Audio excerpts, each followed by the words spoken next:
gather round, the curtains rising high. It's real talk time, and we'll tell you why. From old-time flicks to the silver screen, we've got the stories and the in-between. But out of real talk, it's the place to be for movie.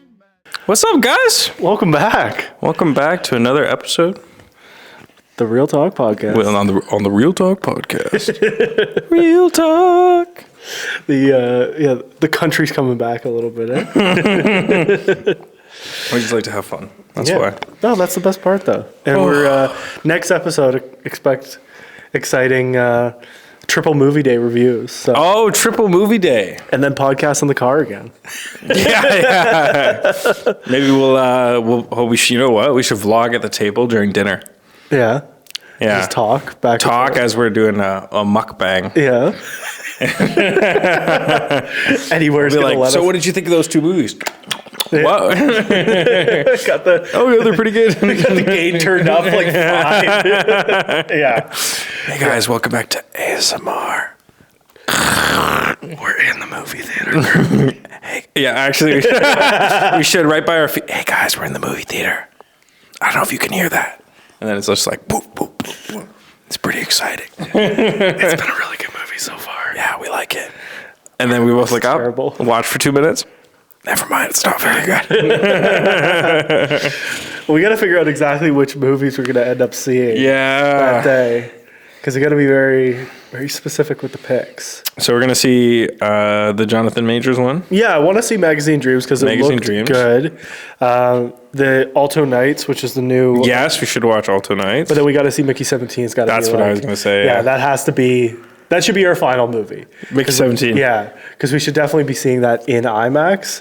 Yeah. So we need to build the schedule around seeing that in IMAX, basically. Whatever works. So it'll probably be like a 9 or a 9:30 IMAX or something like that. Yeah. So, yeah, the only thing is like Magazine Dreams only is playing at Yonge and Dundas. It's not playing anywhere else. So we go to Yonge and Dundas. So we could do Yonge and Dundas for 2 movies to start. Oh, yeah. And then Scotiabank for... Well, Yonge and Dundas is... Do they have IMAX as well? They do, yeah. Yeah. Okay. Well, everything's We could do Yonge and Dundas. Yeah. We could do Carlton Cinema. Yep. We could do Scotiabank. We could do... I'm trying to think what other cinemas are there. We could do whatever. Yeah, in and around the area. Unlimited cinema access. There's one right on Front Street there. I was going to say, see what's playing at TIFF as well. Oh, TIFF, yeah. Yeah. So maybe we do like, so we got our candy to rot your teeth. We got Mickey 17, the blockbuster. Yeah. So we got what's going to rot our teeth. Yeah. We'll get like the Magazine Dreams, which is like, blockbuster, but kind of toned back blockbuster, a little bit more art, a little bit more culture. So we'll get that one in there. And then maybe we do like a real cinema gem at TIFF.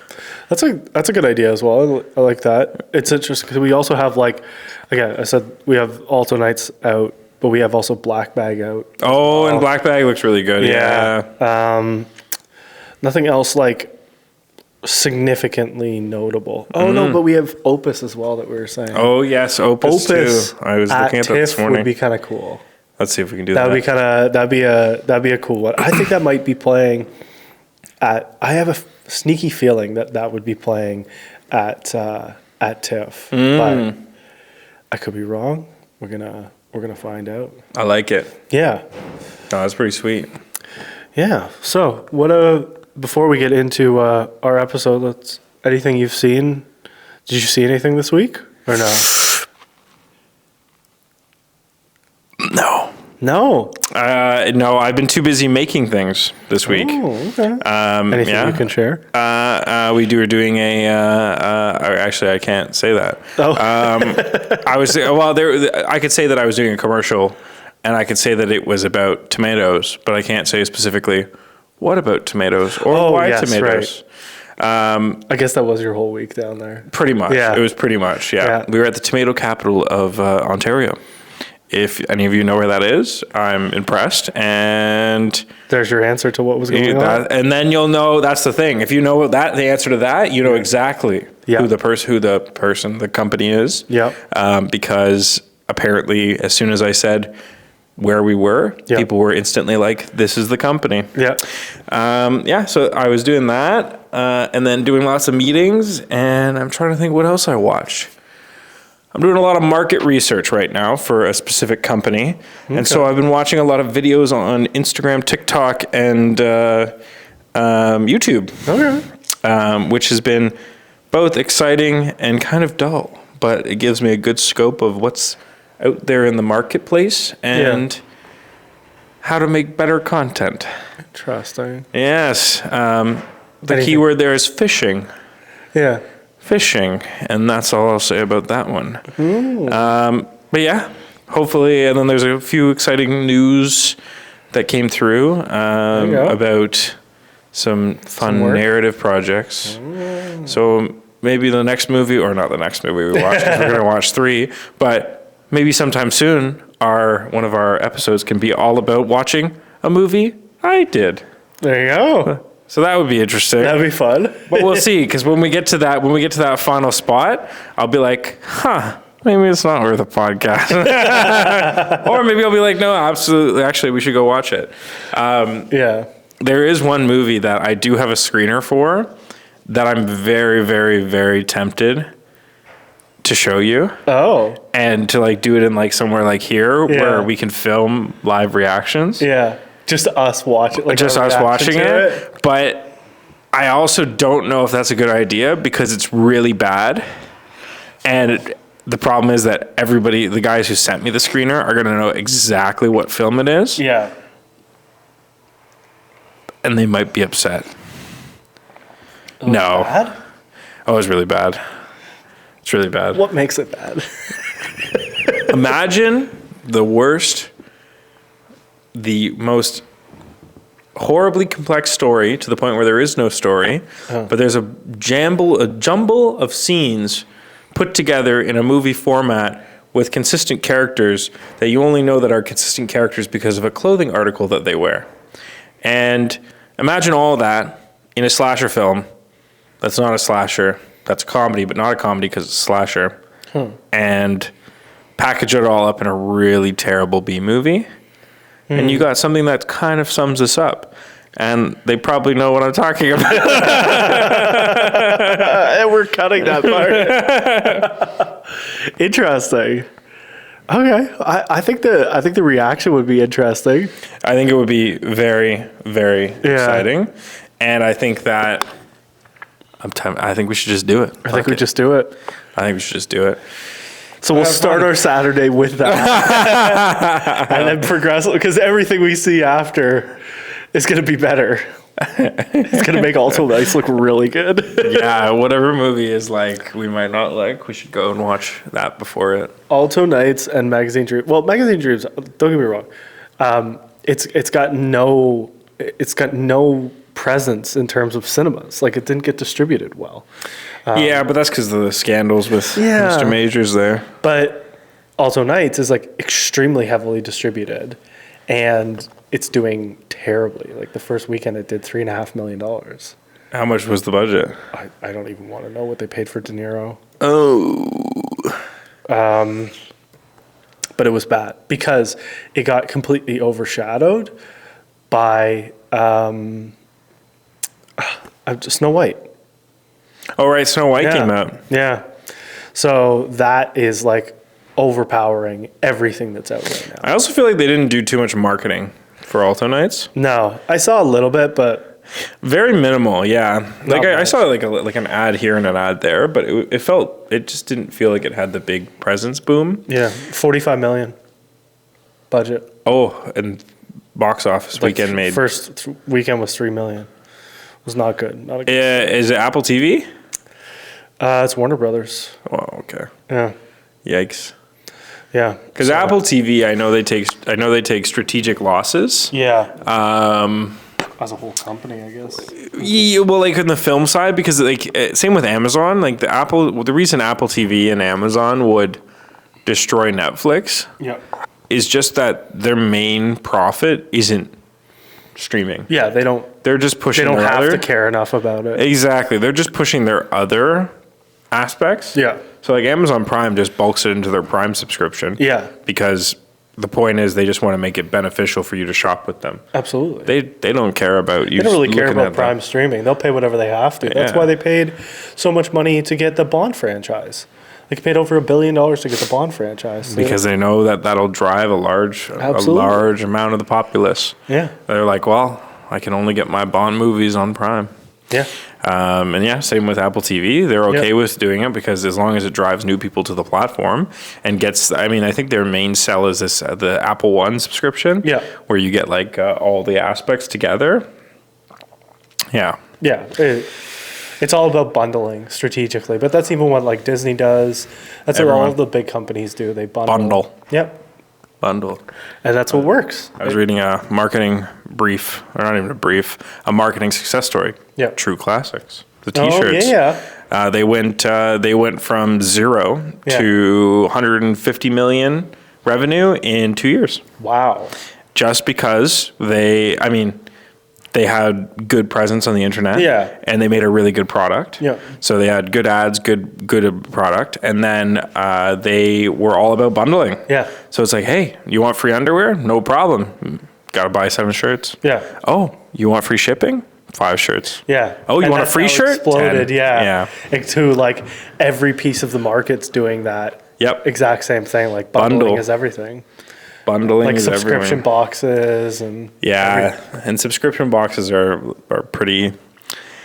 standard huge. across almost every single business. I saw somebody talking about that for plumbing services. Yeah. Oh, yeah. Yeah, Why like- do I know about this? Were you telling me this? No, you might have just. I saw the TikTok, but you might have been doing like market research and saw Or the clip of the something. guy. But I I saw the remember guy reading talking about this. that. Yeah. He was saying like essentially it's $50 a month, and we've got like 600 or 700 people on this now. Like this is just the base subscription. They don't get anything from it necessarily. They get like expedited service, and they get like 10% off of their like in-house and it's just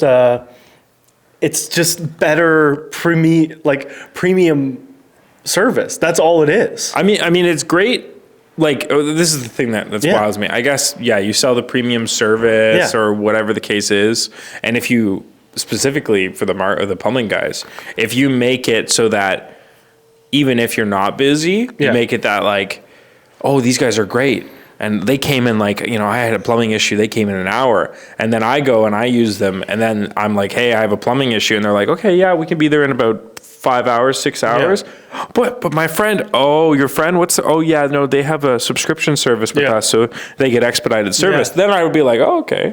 Yeah. If that's going to be an issue. But what's interesting is usually it's not that valuable. Although Yeah. there are a few that I can name that are quite valuable, like Cineplex. Yeah. Their subscription service is great. It's free, I love free it. tickets. Yeah, we use it for everything. Yeah. Yeah, because it ends up being less expensive for a ticket on the base cost anyway. Yeah. So my yearly subscription, I end up saving like 2 months worth of costs, and then you get more perks out of it. Yeah. And then the 20% off the concession thing is that's huge. Yeah. Because the concession's already expensive as it is. I get my money back on that. That's a good regardless. way to do it because for Cineplex, their issue, like as I read into it, their issue is guaranteeing cash flow. Yeah. And guaranteeing something that they can report against. Yeah. And so what this subscription did was it guaranteed a certain subscription base. Yeah. And all they did was give you a ticket. Yeah. They're just like, you're paying what, $12.99? It ends up being like $10.99 because of the yearly thing. Oh yeah, so it's Yeah. $10.99. You get one free ticket or 2 free tickets. I can't even remember. I think it's 2 free, one free ticket and then one member price ticket. Right. So you get 1 free ticket, 1 member price ticket.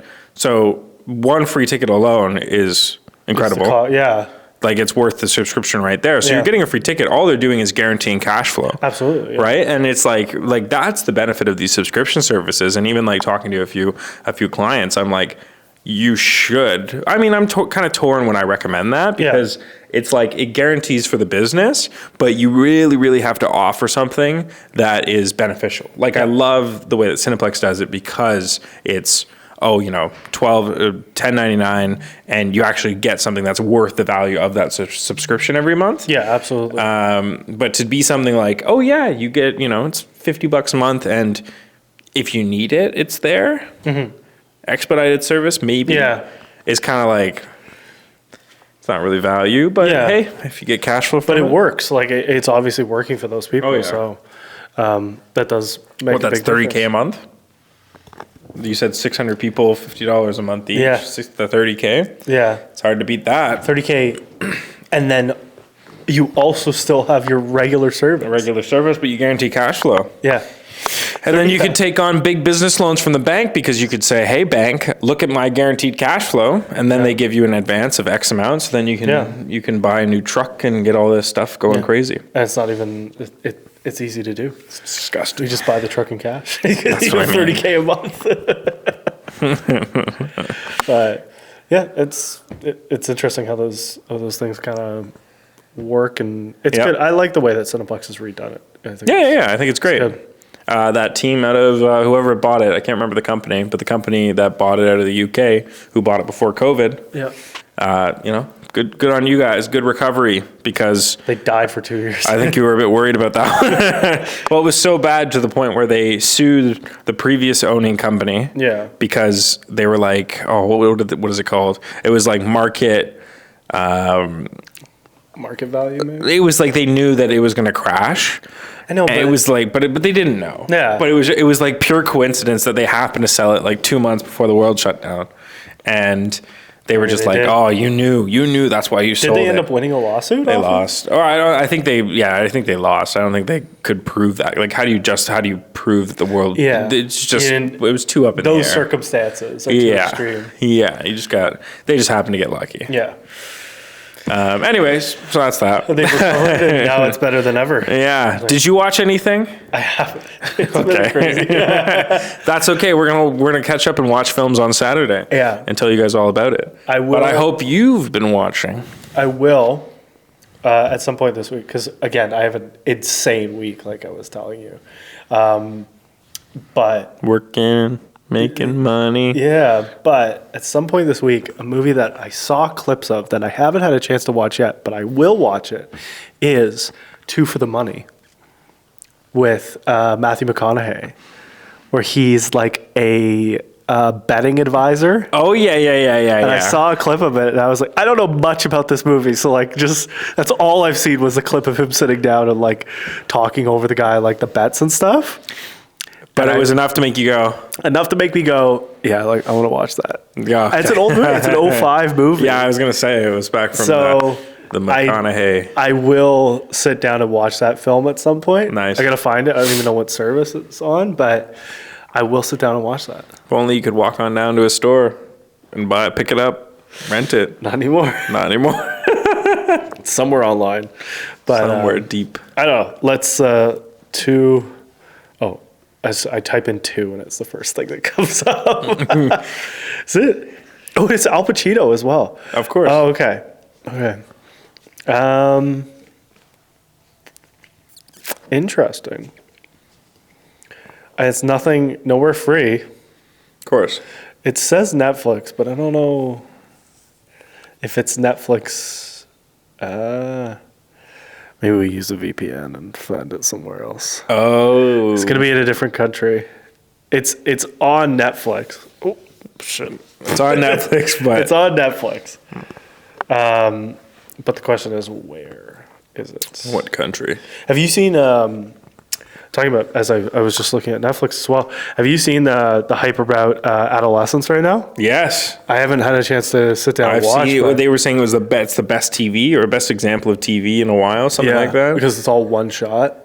Oh It's yeah. One take. Yeah. The entire episodes are one take. Yeah. That's crazy. It's just good filmmaking. That's Just good so filmmaking. impressive to me. Yeah, I have to watch it. I've seen a lot of publicity BTS around stuff, how or- amazing it is. Yeah.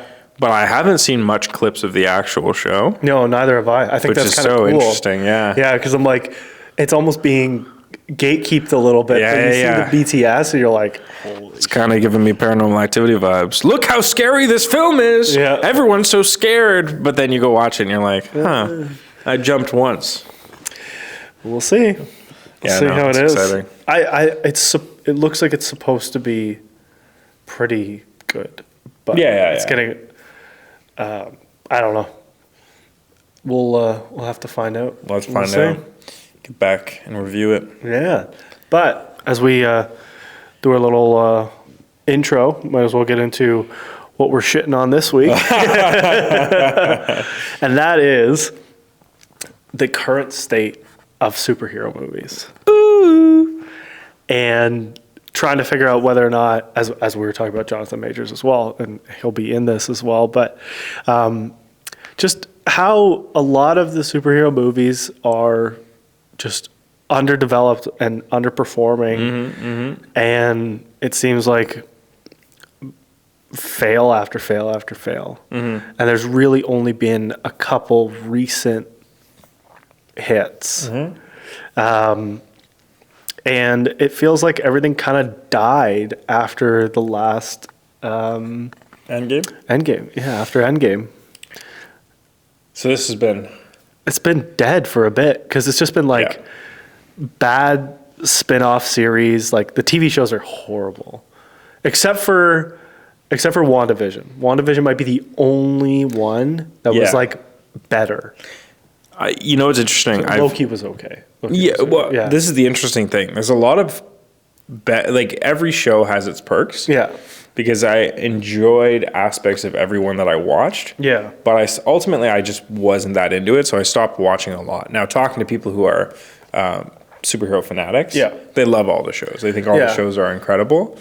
Or I say incredible. They just really love it because they connect with characters that they're familiar with from their childhood and everything, or that they just take a huge interest in. Yeah. So in the film scene, in the film world, I feel like I talk about this a lot with everybody because it's kind of like a very consistent topic that comes up every time like a big superhero movie's released or a big TV show's released.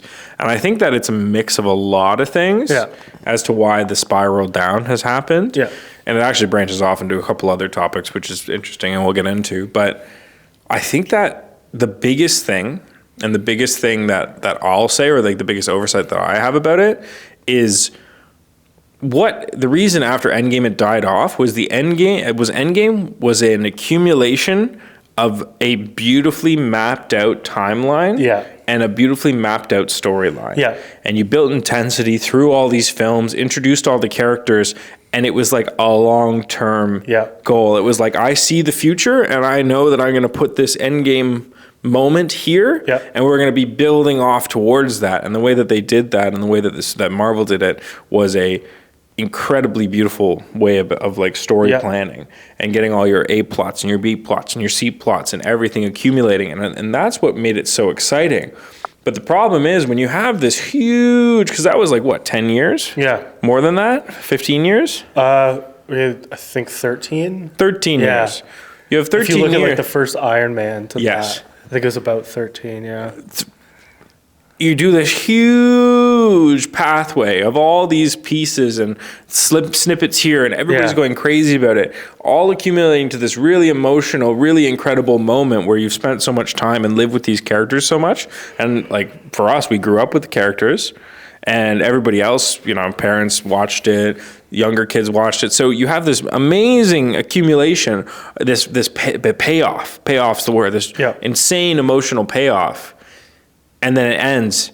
And instead of it turning into the next phase, as like everybody was expecting it to go, where it's like the next big bad villain, and it's like we start plugging these new side characters and we keep like a main storyline going, instead of it turning into that like enhanced next phase, I feel like everything it was just like, oh, we have money now, so we're not worried about a long-term plan. We'll just figure it out as we go. And so it just turned into trying to make good content that's just individual and seeing what sticks with people. Yeah. And ultimately it just, I mean, and even like with Jonathan Majors as Kang.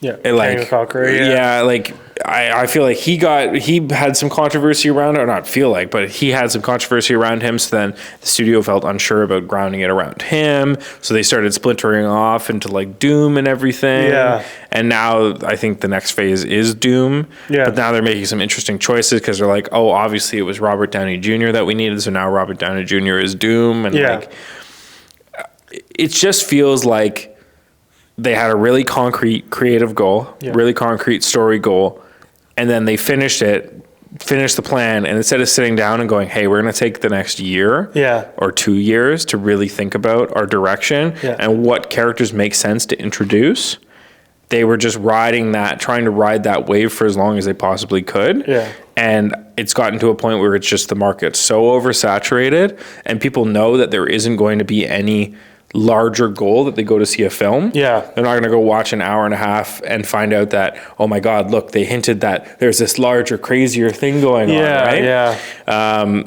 Once people realized that wasn't the case, people became less like, oh, I can miss this film and not worry about it, versus before it was like, oh, I may not like anything. Exactly. I may not like this character, but I have to go watch it. Otherwise I'll miss a snippet. Right. I think that's the big overarching one. Do you have something that spins off that?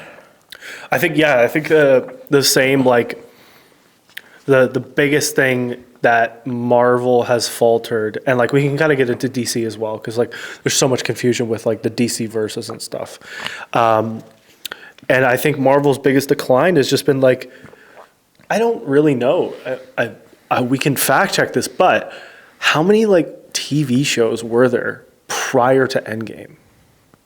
Maybe one, maybe two, like Marvel TV shows. Yeah, but like not many. No. Whereas now that's like all of the content that they're pumping out to surround the movies, and there's, as you talked about storylines and stuff, there's too many to follow, and so it leads me to like not want. It's too much content to consume. Yeah. And it becomes oversaturated, and there's not enough impact in those like sub-series to make it interesting for me to like sit down and watch.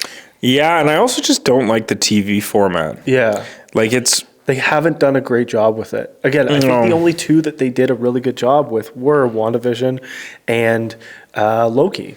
Yeah. The other ones have been they haven't been great. Like Secret Invasion, Eternals, like okay, but there's like, are these characters ever gonna matter?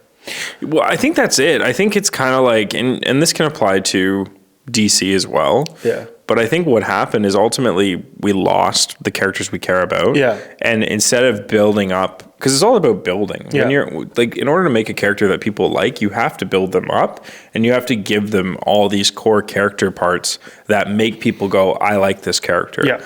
This character wants the best. Their goal is to save the world, but they're fallible in this way. Absolutely. Or that that they struggle with this, right? So it's like, you have to connect the audience to it. And the problem with just throwing characters at them and being like, you're going to like this guy now, you're going to like this guy now, is that people don't have the same connection. Yeah. Like, I mean, you can look at the new Captain America film. Yeah, I know. Like nothing wrong with I almost forgot that it was happening. Same. Like, that Captain America has been a staple for Marvel. Literally forever. Like the entire time that Marvel has existed as a comic book series, it's always been surrounded around like Steve Rogers. That's it. That's what it is. It's Captain America.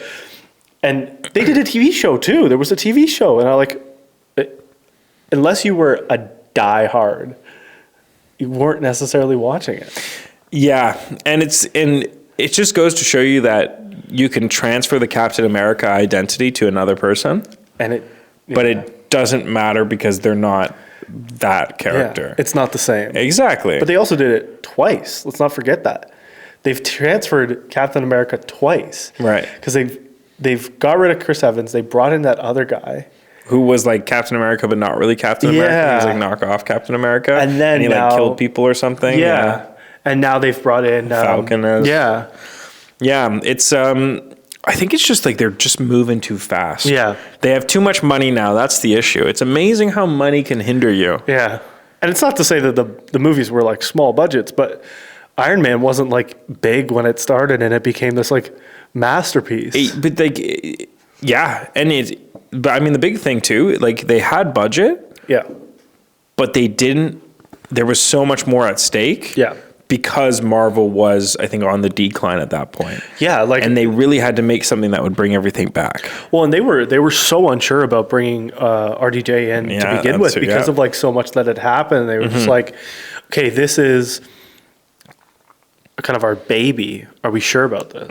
Yeah, and I think because it was like they, again, as we talked about last episode with like horror movies, kind of like wrap it into the same thing, that it wasn't like RDJ was unknown, and there's a lot of very well-known people that are in that first Iron Man, but they were able to take the right risks at the right time in a period where, again, as you said, Marvel wasn't doing as great, obviously, as it is now. Yeah. Like, now it is Disney's bread and butter for how it makes so much money.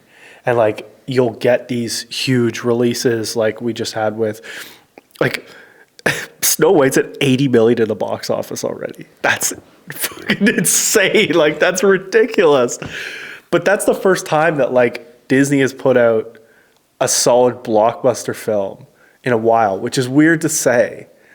Like, they had, okay, you had Deadpool, Wolverine, but before that, it's like, what has been in recency that's, like, done well within the studio? But you've got all these, like, people just signing up for Disney Plus to watch all these subpar Marvel spinoffs. Like, not great shows. Yeah. So it's so interesting, is that's like very, again, that's very Marvel focused. And there's so many other issues within the genre. The only thing that's been exceptional in the last little while has been Into the Spider-Verse.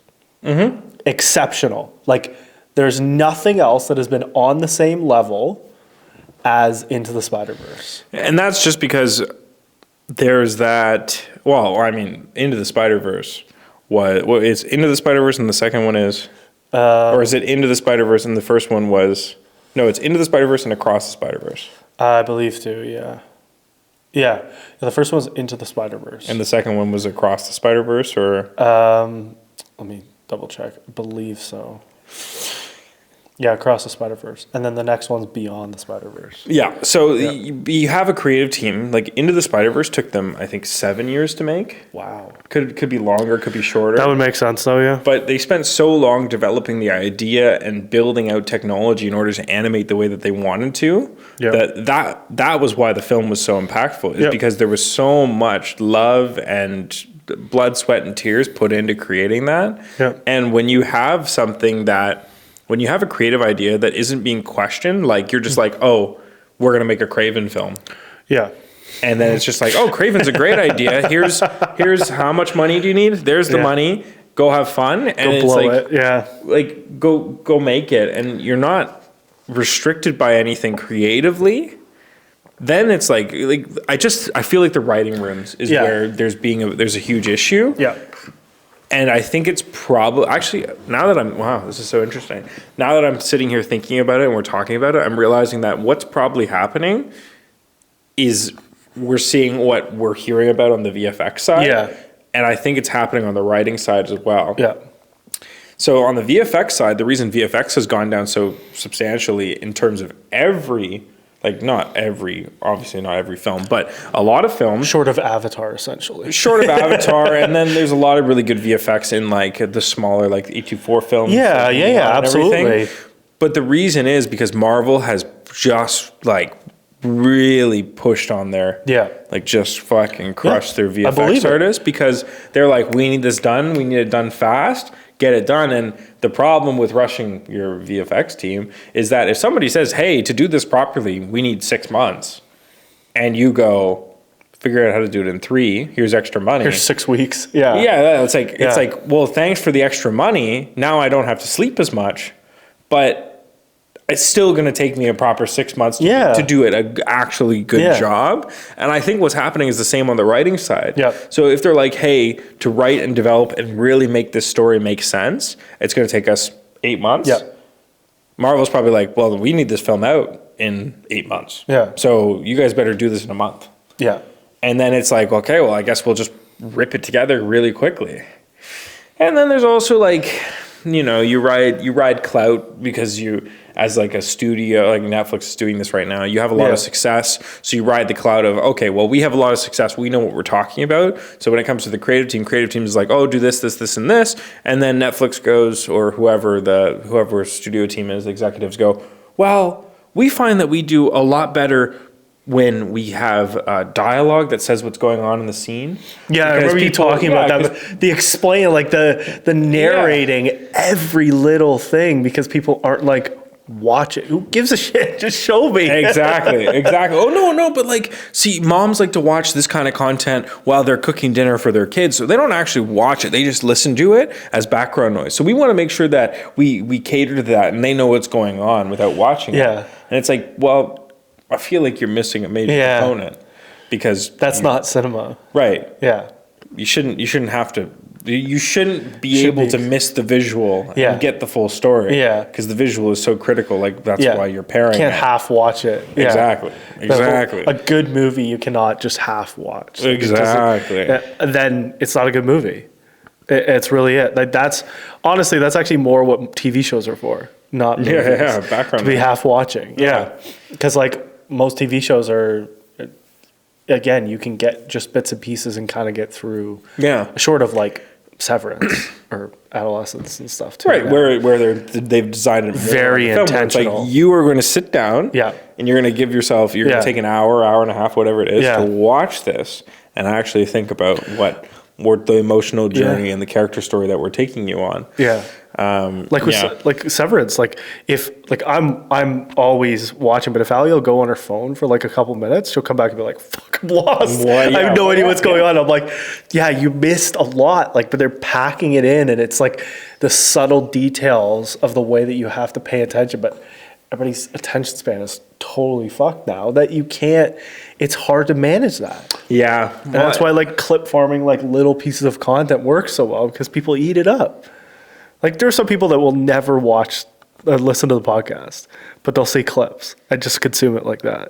Just crazy. Like the highlights. I know. Bits and pieces, right? It all depends on attention span and also what kind of person you are. It's very interesting. I also feel like there is a bridge that there's two land masses that got shoved together and combined when they shouldn't have. And I think that's executive teams, we'll call it studio teams, versus creative teams.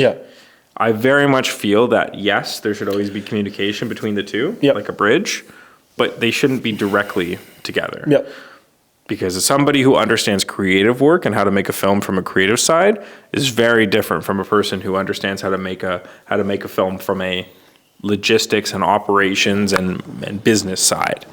And I think that we're seeing this at least on the Marvel side, we're seeing that the politics trickle into each other.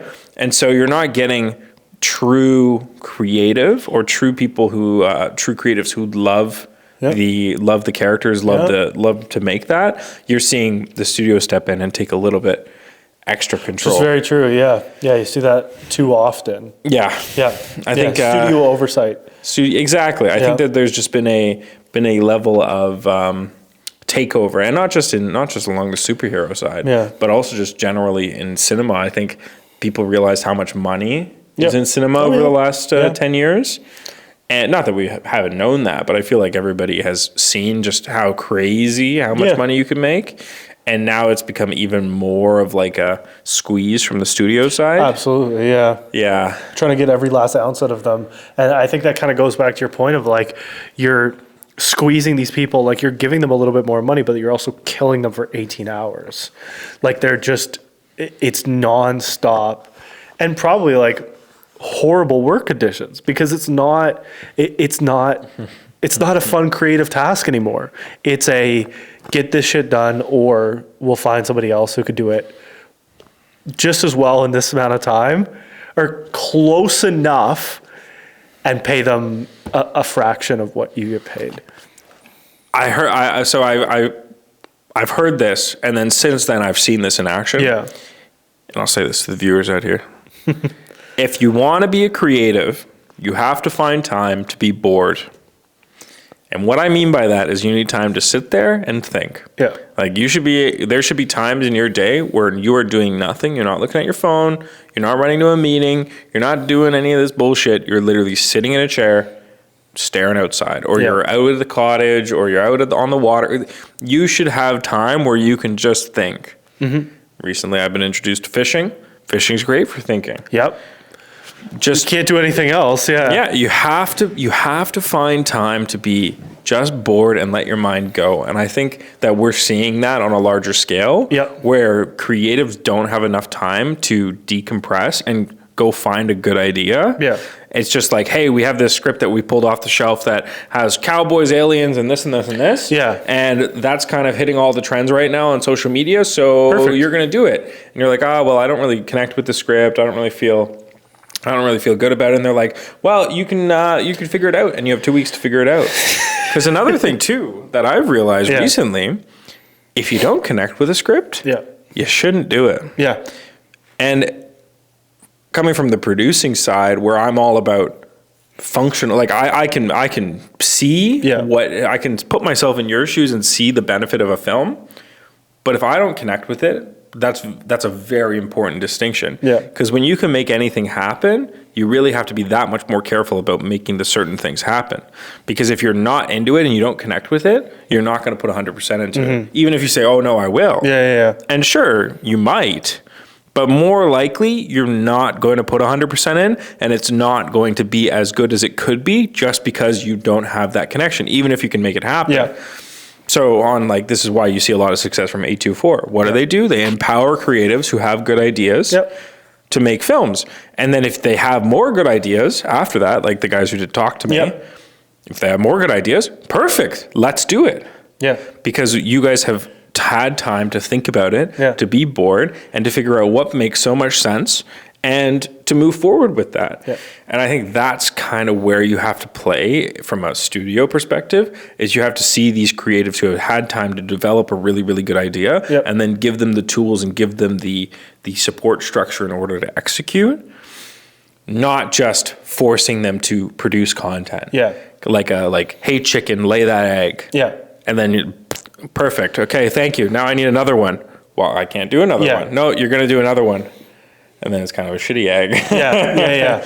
So. And there's a couple of companies that I can think of as well that were doing that really well for a long time. And I think a really good example early days was Pixar. Yes. They were pumping out 10 out of 10 movies every single time. Every time. Was like a perfect film. Yep. And now they're pumping them out a little bit quicker, and they're not as good, and it's noticeable. And it's quite obvious. It's really not the same anymore.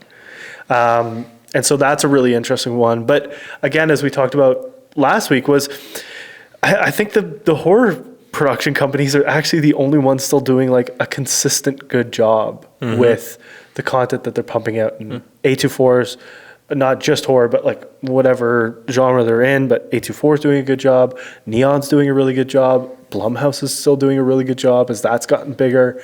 So those companies have good consistency on the films that they're putting out.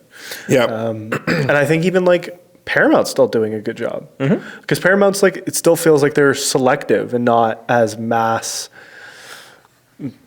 producing as Warner Brothers is. Yeah. And I think that's the biggest difference separating those two right now, because Paramount's actually being a little bit pickier. And I think that's how it has to be. I think that's good. It's good to see. Yeah. And just applying it to the greater world, the problem with ramping up really, really fast. Yeah. I'm dealing with a client right now on the marketing side who is growing really fast. Yeah. You have to be careful that as you grow, yes, dollar signs look great. Yep.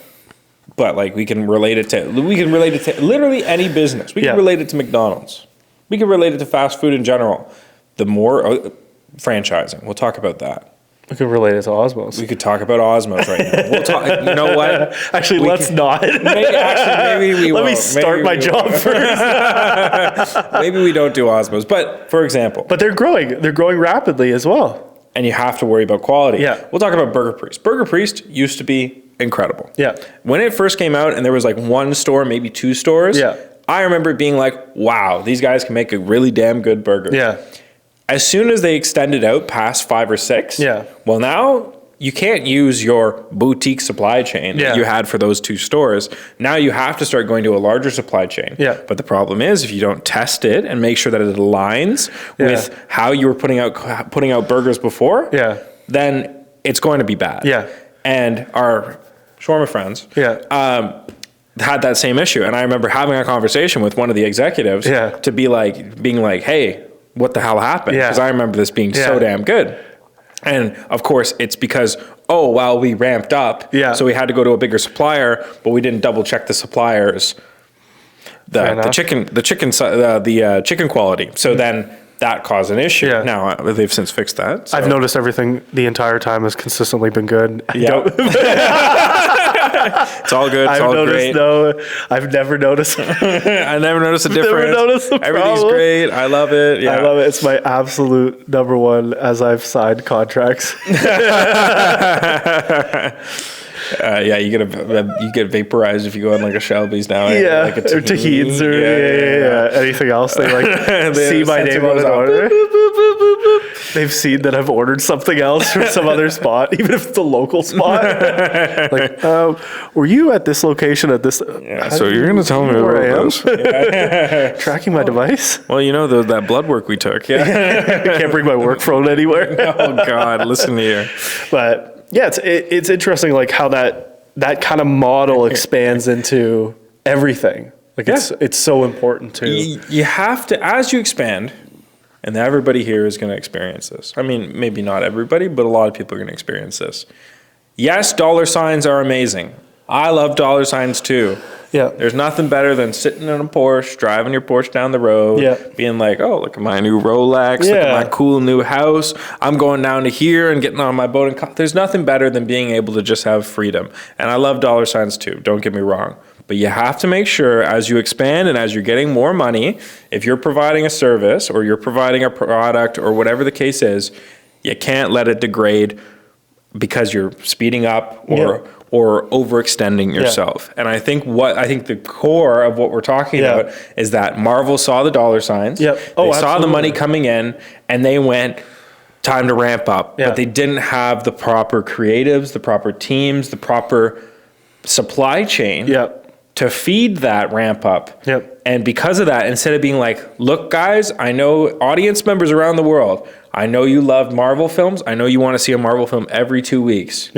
We can't do that. We want to give you guys the best content. So we are going to take our time and you guys can wait. But I think the diehard fans would actually appreciate that more. Like, I agree with think the people that are like really ingrained in the way that these movies get produced would appreciate a step back. And I think DC has done a better job of that.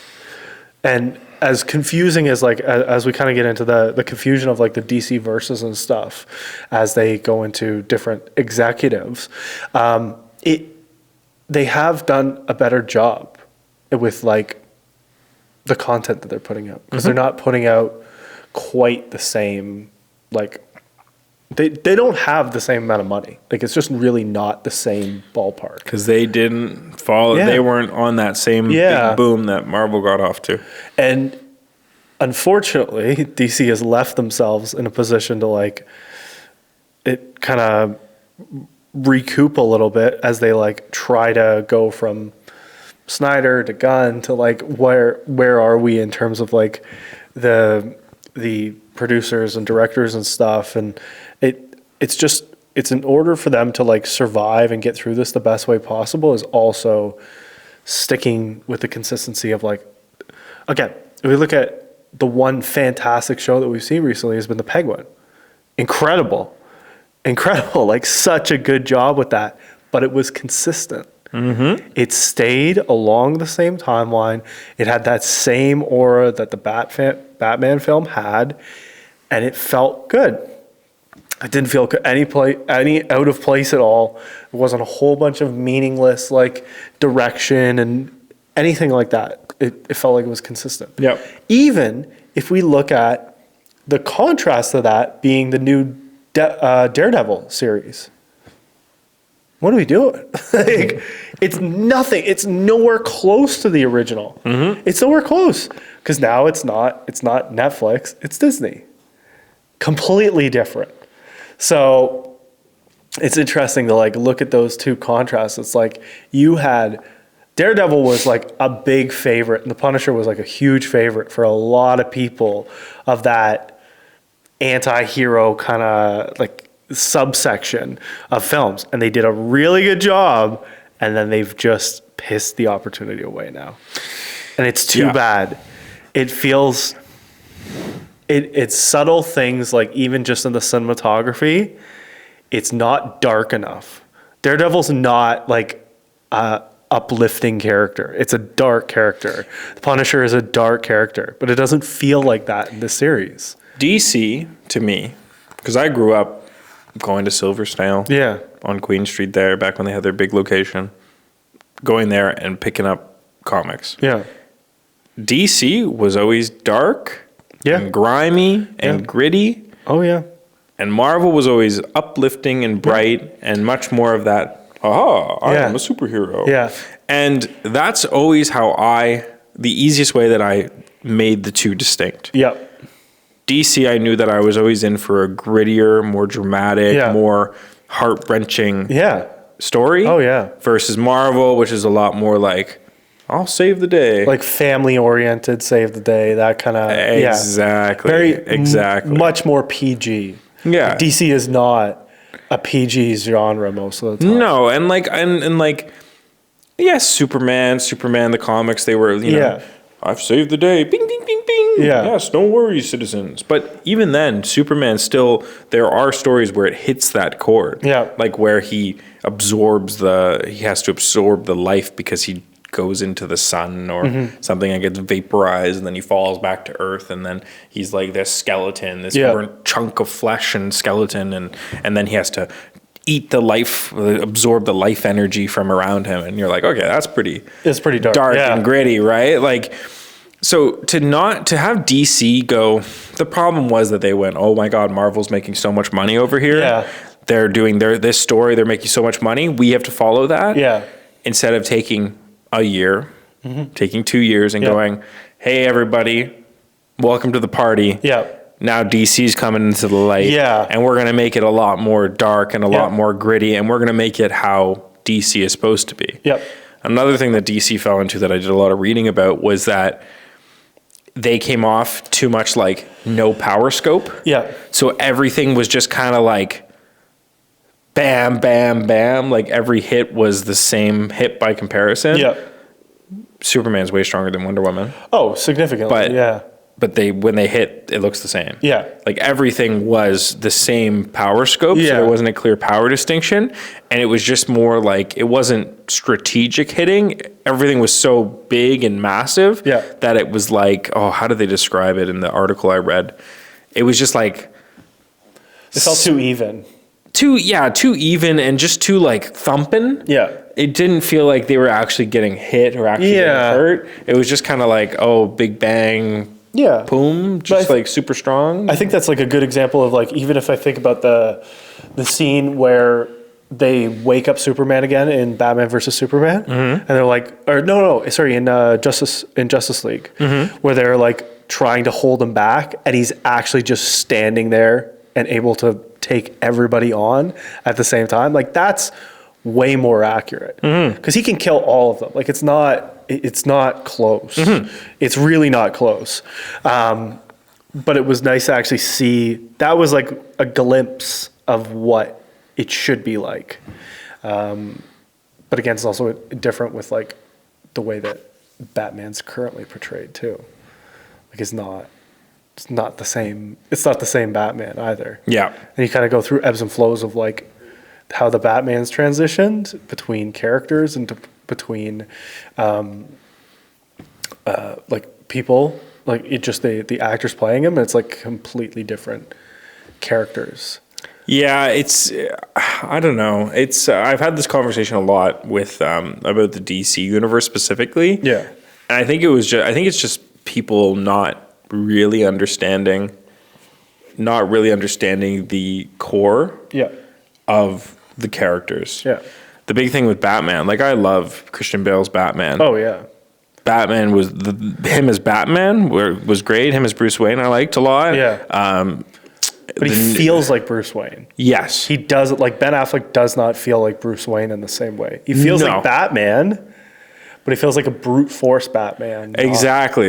It didn't connect with me that like on that level as Batman. Yeah. And I think it also depends on what era of Batman that you were introduced to, because the guy that I was talking to about this, he always looked at Batman as the strong brute force, beat the shit out of you Batman. That's the Batman that he knew. The Batman that I knew was all about gadgets and outsmarting you and being prepared, right? Yeah. I guess he's like the detective Batman. He's a lot more cunning, calculated, specific. But the big thing that I can agree with him that he always says is that Batman isn't the mask. Yeah. Bruce Wayne is the mask. Yeah. And the whole thing is that he is Batman. That is who he is. But he puts on the mask of Bruce Wayne to get access into the higher world, basically. Yeah. Like that's the mask, because then nobody thinks he's Batman. Yeah. So I think it's just like not understanding characters. And also, I mean, I'm sure it's just decisions coming from higher ups about money, because that always seems to be the issue on every regard. It's like, hey guys, we have to make money. Go make money. Yeah, absolutely. Instead of it being like, okay, let's figure out how we actually should approach it. Yeah. And I get it. Sometimes it's not about money. Sometimes it is, or sometimes it's all about money. And it's like, we need to make $1 million or we're going to be broke tomorrow. Absolutely.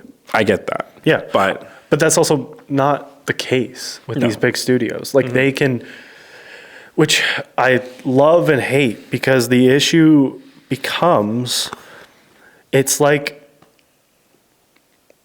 they understand that this isn't make or break in terms of the studio, but they also don't take the right risks. They just play it way too safe. Yeah.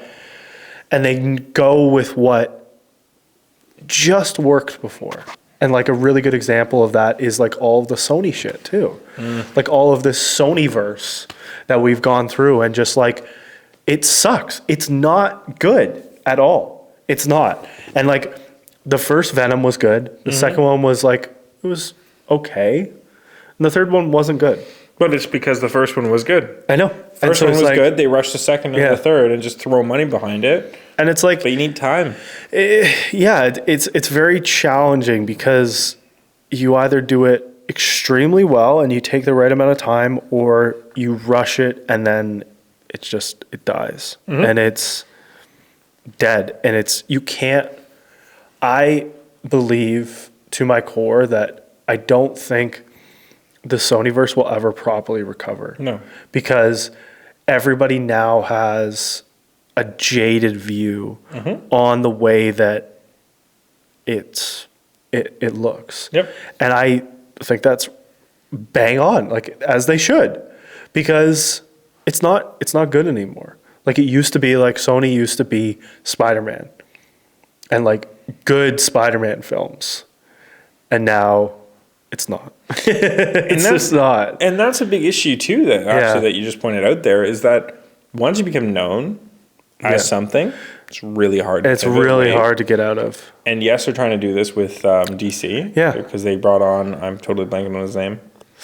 For which? For the Batman movie? Head creative. What's his face? Oh, he did Guardians of the Galaxy and everything. Oh, what? James Gunn? No, James Gunn's doing the new Marvel movies. Wait, who am I thinking of then? I don't think so. Is it James? I think it's James Gunn. Oh, maybe it is. Yeah. Yeah. Okay, so yeah. Sorry, it is. What am I? Yeah, because he did all the Guardians of the Galaxy movies, and he's doing Superman. Yeah, and he's taking over the whole direction of DC too. He's the CEO now of DC, which is crazy. Yeah, great, as it should be. Yeah, because he knows the content, he knows the characters, and he's going to push it in that right direction. Yep. And that's the kind of thing that you have to do. You have to be like, hey, look, we hired this brand new CEO. Yep. And he's going to take us in the right direction, because that's it. And then people go, okay, maybe I won't assume that you are going to be the previous version that you were, and you are going to be something new. Yeah. But even then, there's always going to be that in the back of your mind. Absolutely. So you can change it. You can change creative direction. You can change alignment. You can tell the world and do all the PR in order to make them believe it. Yep. But at the end of the day, you got to look at the product. Yep. And if the product doesn't match up with the new standard set, people are just going to go back to the original identity, and then you're stuck in that same loop. Yep. So it's going to be interesting to see like how that. I hope Marvel properly recovers. Mm-hmm. I hope that they pivot, and I hope that when we do see the next, like, again, I'm just thinking back to like Ant-Man Quantumania was horrible. Again, as you were talking about like that power, I'm really hoping that Marvel can recover properly, because as you were talking about, like, if I think about Ant-Man Quantumania, that movie overall was not good. It was not good. Yep. And Kang losing is fucking crazy. Like, it's not really possible. Yeah. Like, that's, again, as you were talking about with the power thing of that's not accurate. Like, it's not accurate. Yeah. It's like, it's stupid things like that. And I think, unfortunately, they had to do it because of the controversy. Right. Which makes it even worse, because it's like, you should have, honestly, I would have preferred to see you just scrap the fucking movie than have that be the outcome. Yeah. Because it doesn't feel realistic now. It doesn't feel like, oh, they don't win, and you can now carry this into a better like follow-up. Which is what we saw. What we saw for Avengers Infinity War. Like, that was the whole point. It was like, the movie doesn't end there. So carry it through properly. That's the best example of like carrying between films that we've actually seen recently in like comics and stuff. And don't get me wrong, like the Spider-Man movies have done a really good job with that as well. They've carried properly, and like when they did Homecoming, the carry through between kind of the passing of the torch of like Iron Man to Spider-Man after we see, because that takes place right after Endgame. That was good, a good throughway. So it's like little things like that they have done kind of well in the last, but that's still a while ago. So I'm like, you gotta pick this back up and actually do. And I think that, I don't know, with the newest film that they did in the Spider-Man movies and stuff was good, but it was almost like, if you look at the movie as a whole, it's good. It's a decent storyline and stuff, but it's like too much distraction of like all of these cameos of like bringing in like the whole multiverse of characters. And I understand, and like, yeah, it was cool as shit. Like, it's a good nostalgic piece, but it's too much of a distraction from it being like a good film. Again, I hope that they recover in the right ways from these. And I want James Gunn and Matt Reeves to do the right thing. And I think Reeves is like the nice addition to DC that they really needed for Batman, and to do that properly. And I'm actually happy that it got delayed, because that shows that they're actually taking their time with it. I'm missing that, and like, as much as you hate that as a film fan, you're like, honestly, it's probably for the best. I'm okay with that. Yeah, You know what? I'm okay with people taking time for things. Yeah, as long as, well, I mean, fuck my opinion, but like, I'm fine with time being taken. Yeah. For ideas, projects, whatever the case is, as long as there's payoff for it. Absolutely. Like, if you're gonna delay a shit series, and then make and still deliver a shit series, that's not great. Then it's not good. Yeah. Or you're gonna make somebody, like, the worst thing for me is when they cliffhanger something really heavily, and then the next one that comes out is really like delayed or is not worth the wait. Yeah. That's the worst. Yeah. So it's fine, and I think that ultimately, the answer to all these things that we talked about, whether it's overworking people or throwing money at a problem that you can't really solve with money, Yeah. or whatever the case is, or planning storylines, movies, green lighting things, everything comes back to just taking more time. Yeah. And being okay that it takes a little extra time, Yeah. because it's worth taking time to do something great, Yeah. rather than rushing something and not having it be the same. And taking the right risks within the time. Yes. That perfect balance of like taking the time, taking the risks, and then doing it right. And doing Exactly. it justice so the audience can just overall appreciate it. Exactly. I think that's like that's the best way to do those movies. I think so. And I think that applies just like across the board. Yep. You really do have to take time to reflect on a project in order to make it the best thing that you can do. Yep. Because yes, there is moments where you should rush. Yep. But when you're planning something huge and spending a lot of money, you Yep. have to really make sure that you're aligned properly, Yep. and that you're taking the right risks, Yep. and taking time to perfect the things that should be taken time to perfect. Absolutely. And that, yeah, I think that's the issue. Time, just taking time, pausing, is really, really the big one. Yep. Yeah. Absolutely. Well, I think that beautifully summarizes our state of the superhero movies. That's the perfect state of the superhero movies. Yeah. It's just take your time.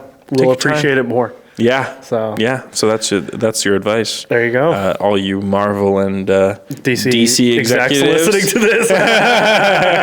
which is so funny because I can just imagine one guy just like puts it on TV and he's watching in the background and he goes, "Wait a minute, You're talking about me. Yeah. Do we do that? maybe that is the answer." Yeah. Goes into the office, says, "Hey guys, maybe we should take our time." We got somebody to help market it too. Yeah. There you go. And it applies to everybody watching, like whether you're in the film industry, not in the film industry, Yeah. whatever. Just like sometimes it's good to delay a bit and take your time to Yeah. reevaluate, or not even reevaluate, but just make sure you're aligned properly. Absolutely. And making sure that you're always taking the best step forward along the path that you feel best about. Yeah. So that's our wisdom for the day. Absolutely. Sounds good. Well, All right, that has guys. been episode 17 of the Real Talk podcast. Yeah. And next one, we got another fun one for you, Out in the Wild. Out in the wild, So- exploring the world. Stay tuned for that. Yeah. So thank Have you a great guys, day, guys. all for listening, watching. Make sure to subscribe, follow us. All the things. And we'll see you guys next time. See you next time. Bye, guys. Peace.